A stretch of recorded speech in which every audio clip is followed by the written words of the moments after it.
No vídeo de hoje eu vou te dizer o porquê o empate de ontem contra o Aliança Lima não foi um resultado tão ruim assim como algumas pessoas vêm dizendo, e nem o desempenho, logo depois da vinheta.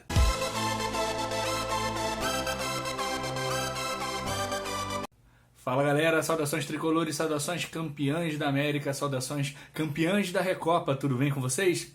O Fluminense empatou em Lima contra o Aliança Lima por 1-1 ontem à noite, né? Um jogo transmitido pela Globo para algumas praças e pelo Paramount. E muita gente hoje dizendo que o resultado foi bom porque o time jogou muito mal, a Globo.com colocou que não evoluiu nada. Como sempre, engenheiros de obras prontas, né, pessoas que só analisam o resultado, não avaliam tudo o que acontece. E eu vou te dizer aqui o porquê que o desempenho não foi tão ruim, não foi bom, mas não foi tão ruim, e sim houve uma evolução, né, e que o resultado, que não é bom, né, quem me conhece sabe que eu odeio empatar, imagina perder. Se eu fosse torcedor do Botafogo, acho que já tinha me jogado da janela. Mas, aliás, Botafogo... não vai nem classificar, não vai classificar nem para a Sul-Americana. Mas voltando ao Fluminense, que é o mais importante, é muito maior que o Botafogo, muito maior que o Bayern. O Fluminense tinha 8 desfalques, como eu falei no pré-jogo. 8. E até os 20 minutos, o Fluminense encurralou o Aliança Lima, que tentava explorar contra-ataque. O problema é, Felipe Melo errou 3 ou 4 passes, sabe? 2 longos que não resultaram em contra-ataques perigosos, mas errou um lateral para o Thiago Santos, absurdo para quem se diz passador, etc, etc. Um absurdo aquele passe. O Thiago Santos também errou os seus, né, e perigosos. O André errou um perigoso e o gol do Aliança Lima sai num passe do Marcelo, que ele deriva pelo meio e dá um toque de 3 dedos. Temos que avisar o Marcelo que ele é craque. Sim, ele é craque, mas ele também já é um ex-jogador em atividade. E é um cara que tipo o Ronaldinho Gaúcho, que foi um espetáculo durante um tempo e depois passou a ser um circense, né? Já tinha tocado a bola e depois que toca olha para o lado. Nunca era olhar para o lado antes de tocar a bola. Se vocês olharem os vídeos, vocês vão ver isso. Então o Marcelo dá um toque de 3 dedos, sem necessidade, né? Tinha uma opção de passe reto para a direita, ele tenta uma elevação e aí o Aliança Lima sai no contra-ataque. O Thiago Santos, que não tem velocidade para enfrentar um ataque rápido, mas mesmo assim ele retorna, só que ele é driblado, né? E aí o comentarista horroroso do Paramount, que coisa horrível os comentários da Paramount, falou, ele foi driblado facilmente, até o Nino, até o Thiago Silva, até o Baresi tomariam aquele drible, porque o cara vem em alta velocidade, você voltando e o cara dá um corte, você não vai conseguir fazer o retorno para tirar aquela bola. O que você tenta fazer é fazer com que ele perca um pouco de tempo para que alguém chegue na cobertura. O que não chegou, não deu tempo e fizeram o primeiro gol. E a partir daí o Fluminense se perdeu. Sim, o Fluminense passou a jogar muito mal, né? E depois foi se reencontrando. Só que aos 20 minutos o Renato Augusto se tornou o 9º desfalque do Fluminense desse jogo. E isso essa galera do GE não considera, nem essa galera que você assiste aí no YouTube, né? Não todos, mas a grande parte, se tornou o 9º desfalque. Ou seja, o Fluminense tinha praticamente um time inteiro de desfalques. E aí o Diniz no segundo tempo faz as mexidas, o Marquinho passa a fazer a lateral esquerda, e que legal ser um jogador tão versátil, que aliás fez uma boa partida, né? Partiu para cima do lateral, criou algumas situações, fez o gol de empate, né? Palmas para o Marquinho, para mim o melhor em campo, né? Colocou o Terãs, colocou o Douglas Costa, só que tirou o Felipe Melo e o Marcelo, e aí o time ganhou intensidade, que esse é o grande problema do Fluminense.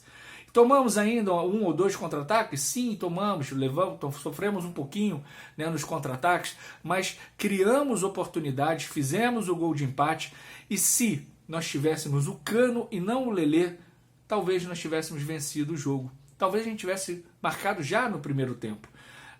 O Arias tentou, se movimentou, mas não conseguiu jogar como normalmente ele joga quando tem o Ganso. Porque quando sai o Renato Augusto, entra o Lima. E aí você tem uma perda técnica, nossa, é absurda. É a mesma coisa que tirar o André e me colocar na posição do André. É a perda técnica que a gente tem do Ganso para o Lima. O Lima é esforçado? É esforçado. Eu tenho ódio do Lima? Claro que não. Ele é importante para o elenco. mas não é um jogador para substituir o Ganso e o Renato Augusto. E aí não tinha ninguém para fazer aquela posição. E as pessoas falam, e o Terãs? O Terãs entrou e o que o Terãs fez?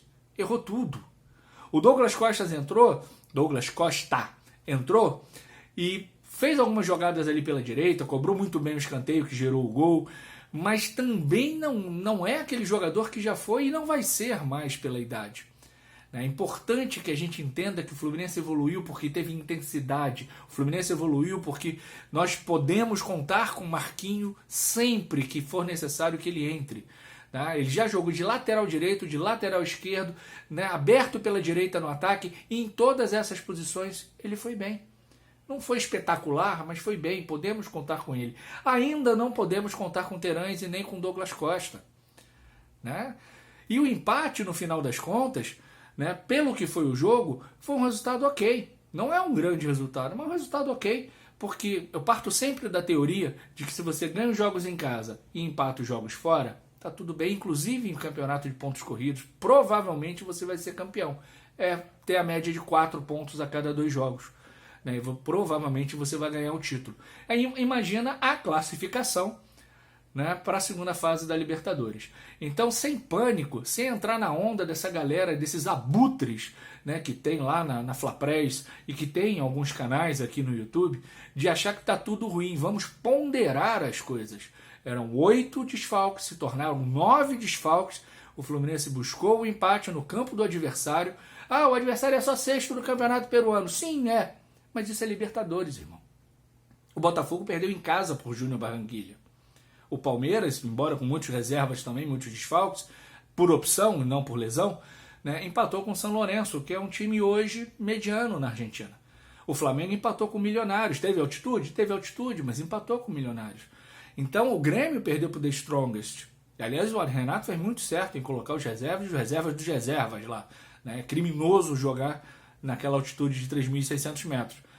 Então, gente, não foi um resultado horroroso, não é bom, mas é um resultado ok para que a gente se classifique para a segunda fase da Libertadores. Agora na semana que vem, contra o Colo-Colo, na terça-feira, lotar o Maracanã. O Colo-Colo, que não é um grande time, né, mas costuma jogar muito fechadinho, o futebol chileno bate pra caramba, e nós vamos ter boas notícias, porque o Diogo Barbosa ele volta e o John Kennedy também volta. E vamos torcer para que os lesionados consigam voltar. Acredito que o Renato Augusto não tenha condições, mas quem sabe o Ganso, o Cano, o Keno consigam estar de volta, o Manuel consigam estar de volta para o jogo contra o Colo-Colo. Felizmente não estamos nessa final do Nefastão 2024 e não precisaremos jogar no fim de semana, para que nós nos preparemos para conquistar a vitória contra o Colo-Colo e assumir a liderança do grupo com 4 pontos.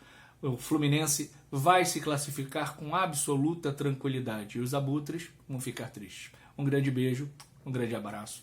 Tchau, tchau.